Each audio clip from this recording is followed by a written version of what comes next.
Hello students, आज हम करेंगे बाजार संरचना।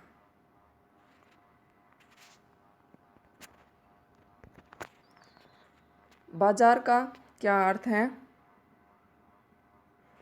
आम बोलचाल की भाषा में बाजार शब्द का प्रयोग किसी विशेष स्थान के लिए किया जाता है, यानी कि बाजार के लिए एक निश्चित स्थान होना चाहिए जहां वस्तु को बेचने वाले और खरीदने वाले मिलते हों और वहां किसी वस्तु का क्रय विक्रय किया जाता हो। लेकिन अर्थशास्त्र में बाजार शब्द से अभिप्राय ये नहीं कि कोई निश्चित स्थान हो, बल्कि एक ऐसे स्थान से है जहां किसी वस्तु की सारे बाजार में एक ही कीमत होने की प्रवृत्ति पाई जाती है।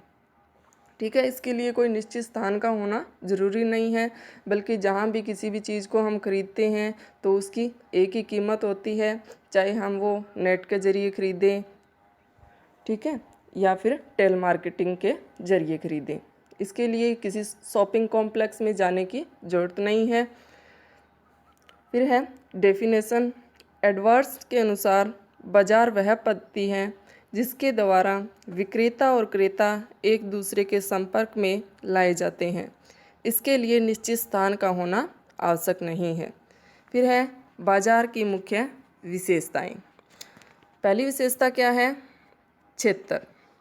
क्षेत्र क्या है? इसके लिए पहले भी बताया है, जैसे कि इसके लिए निश्चित एरिया होना ज़रूरी नहीं है कि जहाँ जैसे कोई शॉप हो गई या शॉपिंग कॉम्प्लेक्स हो गया कि वहाँ हम जाएं और किसी वस्तु को खरीदें।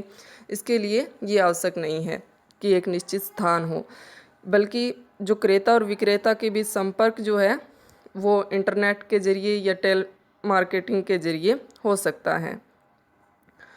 अगला है क्रेता और विक्रेता। बाजार के लिए क्या ज़रूरी होता है? खरीदार होना चाहिए और वस्तु को बेचने वाला होना चाहिए। ये दोनों तत्व ही क्या है, इसके लिए आवश्यक है। ये ज़रूरी नहीं कि ये आमने सामने हो और वस्तु के लिए मोल भाव करे। ठीक है। अगला है एक वस्तु। हर एक वस्तु का अपना अलग बाज़ार होता है, जैसे गेहूं का बाज़ार हो गया, चीनी का बाज़ार हो गया। जितनी भी वस्तुएं होती हैं उतने बाज़ार होते हैं। अगला पॉइंट है स्वतंत्र प्रतियोगिता। बाजार में क्रेता और विक्रेता में मुक्त प्रतियोगिता होनी चाहिए।